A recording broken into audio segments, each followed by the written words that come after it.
Hoy destapamos uno de los fallos más graves que se le pueden atribuir al Estado. Una niña muerta, otra presuntamente abusada y un departamento de niños y familias acusado de haber mirado hacia otro lado. La familia de Mimi Torres exige $100 millones al Estado de Connecticut y la pregunta es brutal. ¿Cuántas oportunidades tuvo el sistema para salvarla y falló? El tema lo analizamos en esta nueva edición. Iniciamos. Esto es Eni con Más, con Eni Pichardo. Hola, ¿qué tal? Bienvenidos a esta nueva edición. Antes de empezar, les recuerdo que Eni con Más es un proyecto informativo 100% independiente, sin ataduras políticas ni corporativas. Necesito de usted para seguir investigando e informando sobre temas importantes para nuestra comunidad, como el de hoy. Por eso lo invito a hacer clic en el icono de me gusta, compartir este video, suscribirse a este canal en YouTube y activar el icono de la campanita para no perderse ninguno de mis informes. La familia de Jacqueline Mimi Torres García, la niña de 11 años hallada muerta dentro de un contenedor colocado frente a una casa abandonada en Connecticut, presentó los primeros documentos para demandar al Departamento de Niños y Familias, DCF, por negligencia. Buscan $100 millones, 75 millones por la muerte de Mimi y 25 millones por el presunto abuso sufrido por su hermanita. El documento fue presentado ante la oficina del Claims Commissioner, que es el primer paso obligatorio antes de demandar a cualquier agencia estatal. La demanda sostiene que el Departamento de Niños y Familias falló en proteger a Mimi y a su hermana. Cerró casos prematuramente, incluso cuando había señales de peligro. Permitió un chequeo por Zoom en el que otra niña se hizo pasar por Mimi, una violación grave de los protocolos. Tuvo supervisión y entrenamiento deficiente en los trabajadores sociales asignados e ignoró alertas, historial familiar y violaciones de custodia. Mimi Torres García tenía solo 11 años cuando murió, por lo que no tenía testamento ni patrimonio. En cuanto a los hechos, como recordarán, su cuerpo fue hallado el 8 de octubre con severos signos de desnutrición. Pesaba apenas unas 26 o 27 libras, según la policía. La oficina del médico forense concluyó que la causa de muerte fue maltrato infantil fatal por inanición y la clasificó como un homicidio. Las autoridades creen que Mimi murió un año antes, en septiembre de 2024, mientras la familia vivía en Farmington, Connecticut, y que su cuerpo fue guardado en un sótano antes de ser llevado a otra casa en New Britain.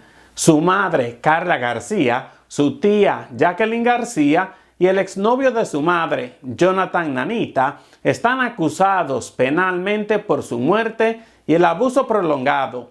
El Departamento de Niños y Familias de Connecticut estuvo involucrado con esta familia desde que Mimi nació en 2013, mientras su madre estaba detenida. A pesar del historial, esta agencia gubernamental devolvió la custodia de Mimi a Carla García y cerró su caso meses antes de que la niña muriera.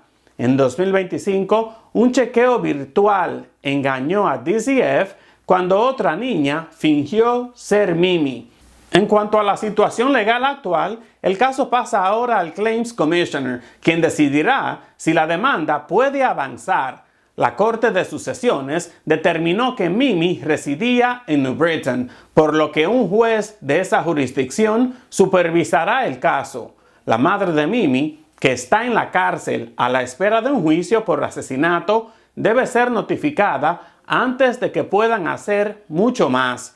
Y el proceso podría ser largo, pero la familia afirma que llegará hasta donde la ley lleve el caso para honrar la memoria de Mimi. Veamos el informe exclusivo de Telemundo Nueva Inglaterra.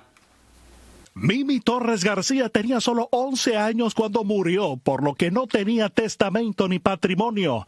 Su padre biológico, Víctor Torres, estuvo hoy en la corte dando los primeros pasos para establecer uno que podría utilizar para presentar la demanda por muerte injusta. La familia de Mimi está solicitando $75 millones en daños por la muerte de la menor y otros $25 millones por negligencia hacia su hermana. No se sabe con certeza dónde se encontraba Mimi cuando murió, si en Farmington o en New Britain. Así que lo primero que hay que determinar es si un juez de Farmington o de New Britain supervisará el caso.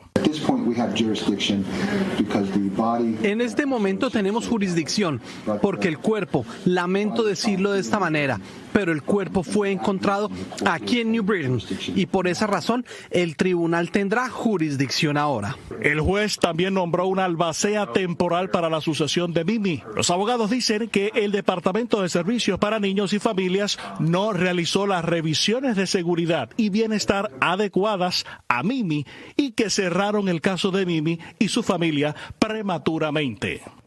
Y lo que viene ahora es clave, porque una cosa es lo que todos sentimos al ver este caso y otra muy distinta es lo que se puede probar legalmente. Para entender si esta demanda de $100 millones tiene posibilidades reales, qué errores podrían costarle caro al Estado y qué pudo haber hecho DCF para salvar a Mimi, necesitamos la voz de un experto. Por eso, hoy contacté al abogado José Pérez y acá les dejo la entrevista. Abogado Pérez, como siempre, gracias por estar acá con nosotros. Un placer, Eni con más, siempre con la verdad que estamos para ayudar a informar a la comunidad. Y con mucha responsabilidad. Abogado, ¿qué se necesita demostrar para responsabilizar legalmente al Departamento de Niños y Familias de Connecticut, o DCF, por negligencia en la muerte de Mimi? Mira, normalmente las cortes requieren 4 elementos, ¿no? El número 1 es que debe de haber algún tipo de cuidado o una obligación legal de parte de esa entidad para poder ser responsable. El número 2, que fallaron en sus obligaciones o en el cumplimiento de su deber de una manera razonable que tenían que haber hecho y no lo hicieron y por lo tanto ese incumplimiento llevó o se puede considerar una negligencia. El tercer punto es lo que llaman causal relationship, que básicamente es causalidad. Es decir, que esa negligencia fue la que causó el daño, en este caso, la muerte de Mimi, ¿no? Y por último, que el gobierno, en este caso el centro o el DCF, no haya estado protegido bajo algún tipo de inmunidad legal. Que, por ejemplo, suponte que haya tenido una responsabilidad, haya violado esa responsabilidad y haya habido causalidad, todavía pueden estar sin responsabilidad si llegasen a tener esa inmunidad legal, que por ejemplo se la puede dar una corte misma. Es decir, si la corte le había asignado una tarea específica y por el cumplimiento de ese deber bajo esa tarea específica fue que ella muere, entonces no son responsables. Si fueron responsabilidades de ellos autónomas que no estaban siguiendo de una dirección específica, entonces sí podrían ser responsables. Ahora, abogado Pérez, la demanda dice que DCF sabía o debía saber del peligro que enfrentaba Mimi. ¿Qué significa exactamente ese estándar legal?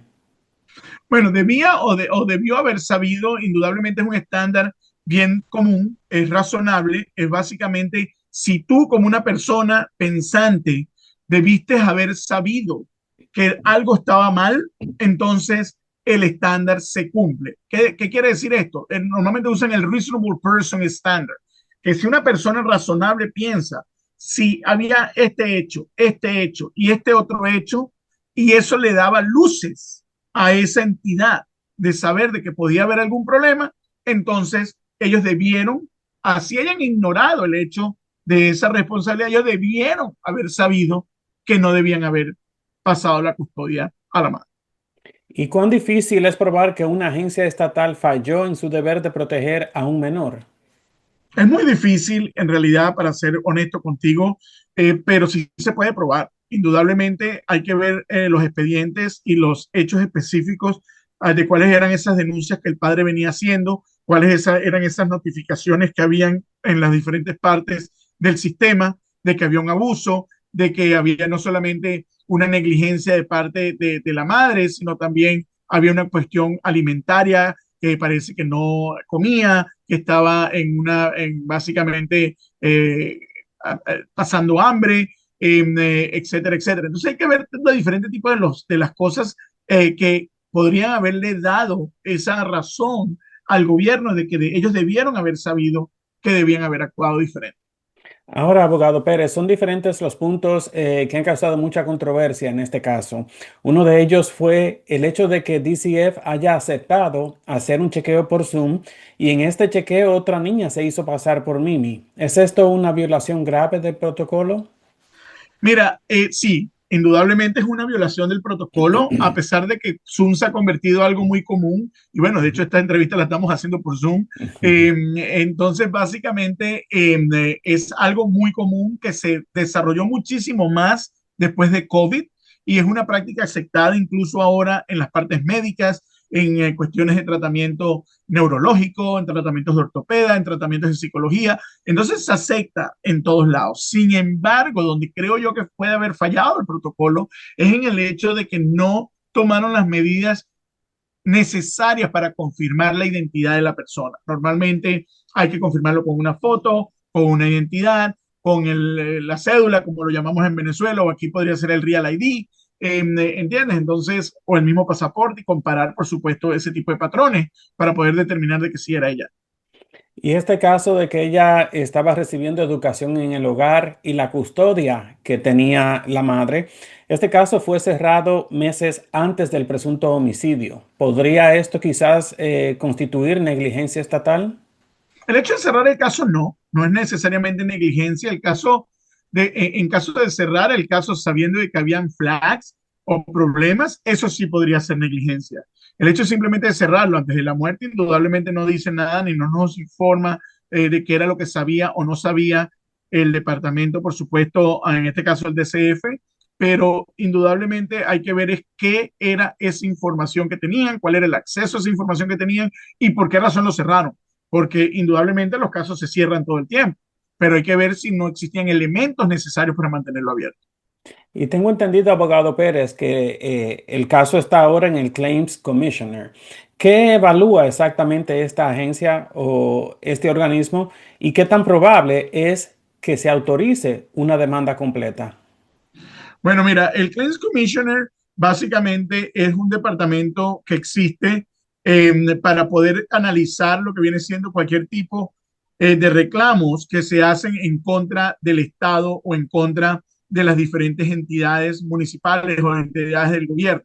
Básicamente es importante tomar en cuenta de que ellos analizan si pueden aprobar o no algún tipo de reclamo interno. Es decir, ellos analizan esa primera etapa en la cual se determina si el reclamo que la persona está haciendo podría tener algunas bases y de ser así, podrían incluso negociarlo o terminarlo en ese momento o decir de que no existen las bases y entonces le dan una notificación al reclamante que le dicen no tienes un caso y entonces el reclamante ahí puede pasar a la parte civil, en este caso demandar civilmente al Estado. Acuérdate muy bien de que esto es un requisito indispensable que ellos tienen que cumplir antes de pasar a las cortes.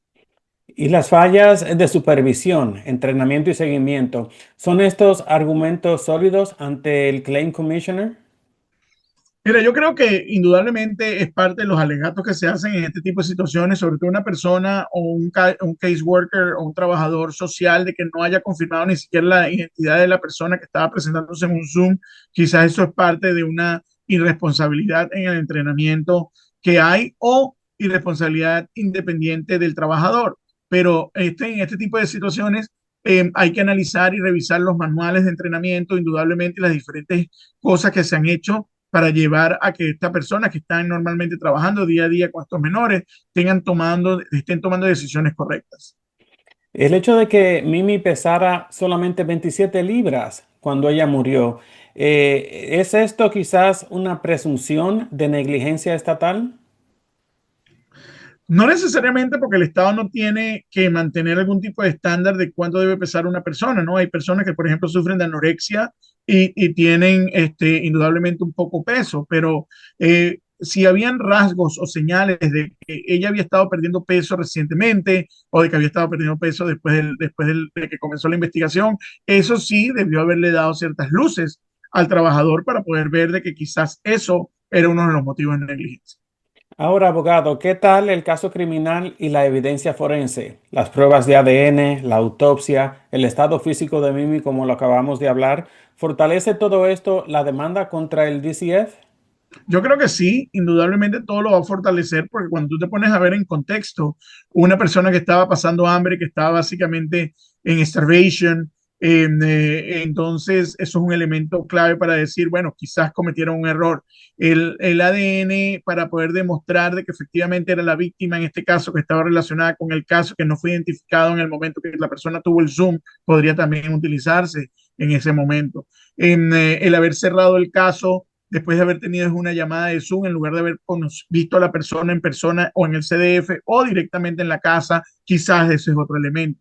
Las otras pruebas forenses que puedan haber de estrangulamiento o de abuso o de algún tipo de violencia en contra de la víctima, en este caso de la niña, también pueden ser usados porque si básicamente era una persona que era maltratada y que tenía morados y todo lo demás, y que ya tenía unos hematomas antes de la muerte, entonces quizás el trabajador social debió haber sabido también eso.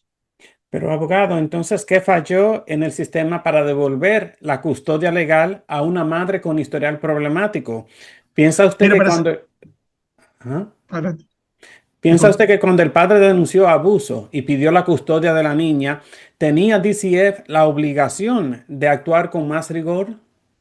No necesariamente hay que actuar con más rigor. Yo creo que los estándares son los mismos para cada vez que hay un tipo de solicitud de esa, pero simplemente había que tomar en cuenta cuáles eran esos alegatos. Acuérdate que normalmente se toman decisiones diarias en este tipo de casos. Ellos tienen cientos de niños a su protección o bajo su tutela. Y es importante tener en cuenta de que en este tipo de situaciones familiares, mira, tanto los padres son unos mentirosos como las madres a veces son unas mentirosas y simplemente están de alguna otra manera atacándose el uno con el otro y se inventan unas novelas y unas películas que mejores que las de Hollywood. Entonces, básicamente hay que tomar en cuenta ese tipo de cosas, pero no necesariamente porque hay una requisición de custodia tiene que hacerse algo diferente. Yo creo que los estándares son los mismos y es el mismo tipo de revisión de asegurarse de que no esté en un proceso, por supuesto, en el cual se esté de alguna u otra manera poniendo en peligro la víctima en este caso, o el niño o la niña.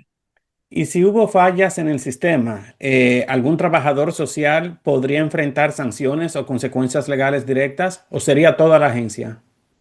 Indudablemente que sí, sí depende de qué tanto estuvo envuelto ese trabajador social en la toma de esas decisiones que cometieron esa negligencia y que causaron esa muerte, podría ser incluso personalmente responsable. Depende de qué tan ignorante o qué tan negligente fue. ¿Y qué tal la cantidad que está pidiendo la familia? 100 millones de dólares. ¿Es esto una cifra que quizás la familia realmente podría obtener o suele ser regularmente baja? Normalmente se negocia si llega a haber algún tipo de elementos de que en realidad se puedan tomar como responsabilidad de parte del gobierno. Eso es una cifra indudablemente que no va a ser pagada. Lamentablemente no se le puede poner un valor a una vida de una persona, pero ciertamente normalmente 100 millones de dólares no lo es, a pesar de que era una niña. Básicamente tenía un futuro completo por delante, ni siquiera había terminado la escuela y quién sabe, podría haber llegado a ser hasta presidente de los Estados Unidos, no se sabe, ¿no?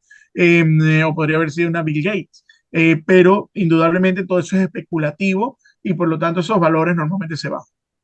Y finalmente, licenciado Pérez, según su experiencia, ¿piensa usted que este caso podría convertirse en un precedente nacional sobre responsabilidad estatal en muertes infantiles? Mira, indudablemente sí, yo creo que sobre todo por el ruido que ha tenido, yo creo que podría convertirse en algún tipo de estándar en que se vaya a tener que determinar, pero sobre todo dependiendo de qué va a ser el resultado de la Corte. Si la Corte llega a encontrar indudablemente a CDF que se fue responsable, llegan a poner una indemnización de 50 millones de dólares, 100 millones de dólares o 5 millones de dólares, indudablemente va a haber que tomar cartas en el asunto y los otros organismos también van a tener que revisar sus propias prácticas. Perfecto, abogado Pérez. Como siempre, agradezco mucho su tiempo y su colaboración. Un placer, Eni. Saludos a ti y a todos tus seguidores. Este caso no solo nos muestra un fallo del sistema, sino una tragedia que nunca debió ocurrir. Mimi tenía solo 11 años y su historia nos obliga a cuestionar cómo podemos proteger a nuestros niños. Y ahora la pregunta es para todos ustedes. ¿Creen que esta demanda de $100 millones es justa o apenas un intento de reparar lo irreparable? ¿Quién falló más? ¿El sistema, los supervisores o todos? Deje su respuesta en la parte baja de este video. Por supuesto que estaré leyendo todos sus comentarios. Así termino esta edición, agradeciéndole su tiempo y su confianza, invitándolo como siempre a que haga clic en el icono de me gusta y a que comparta este video. Y nunca olvide suscribirse a este canal en YouTube. Yo soy Eni Pichardo y esto es Eni con Más, un breve informativo, siempre con la verdad.